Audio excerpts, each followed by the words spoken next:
বৃক্ষ এমন ভাবে আপনাকে গ্রাস করবে। পাশের বাড়ির লোক বাড়ি বানাচ্ছে, আপনার মাথার মধ্যে ধারণা আমি কেমনে 2, 4, 5 তলা বানাই। গ্রামের মধ্যে যখন একটা বানাইছি, শ্রীমঙ্গল শহরে 2, 4, 5 শতক জায়গা হইলে আর একটু ভালো হইবে।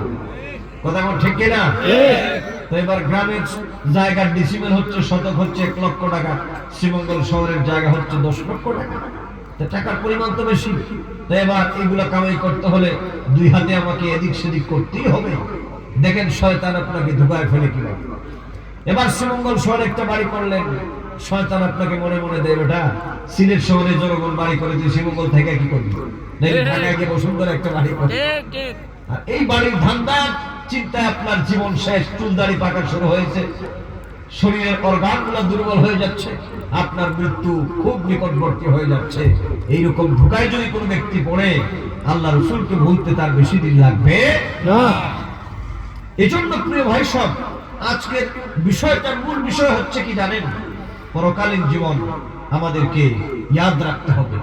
পরকালীন জীবন দুনিয়ার জীবনকে পায়ে ভুললে চলবে না। যেহেতু আমরা মানুষ, এই মাহফিলগুলো কেন করা হচ্ছে?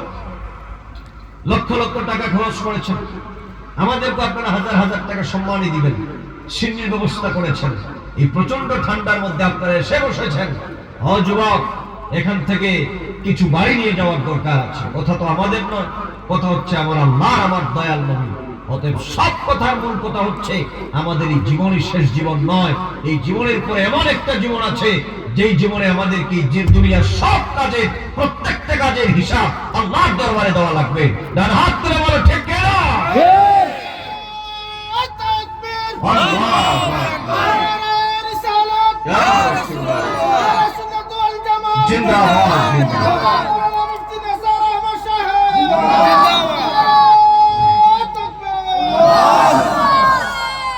এবার আসেন, এই যে কিয়ামত হবে, কিয়ামত সম্পর্কে কি আপনাদের বিশ্বাস আছে? একটু কথা বলেন না, বিশ্বাস আছে?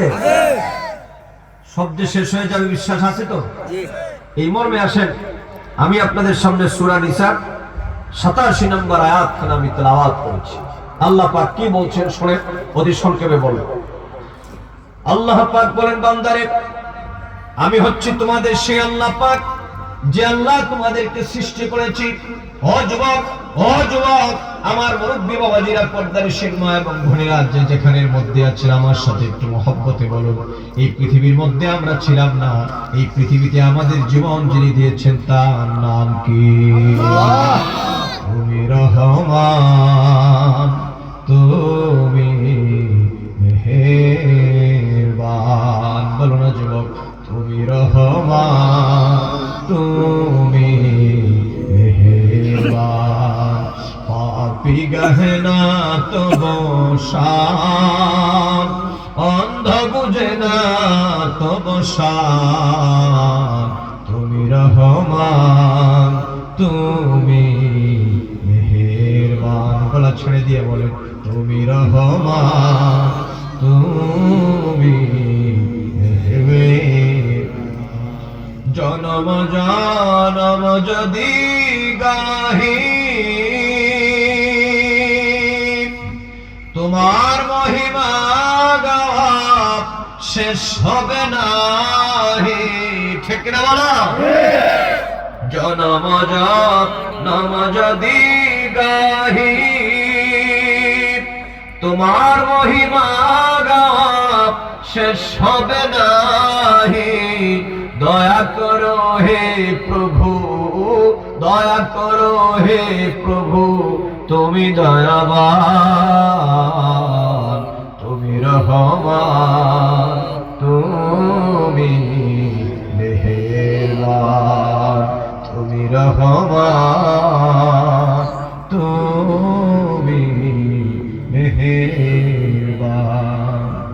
কখনো তো মাকে যদি ভুলি, হেদায়েতের আলো জেলে নিও কাছে তুলি।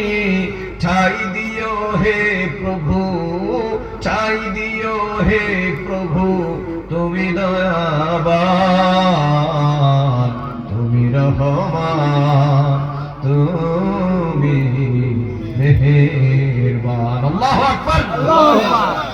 তিনি হচ্ছেন আমার সে আল্লাহ পাক।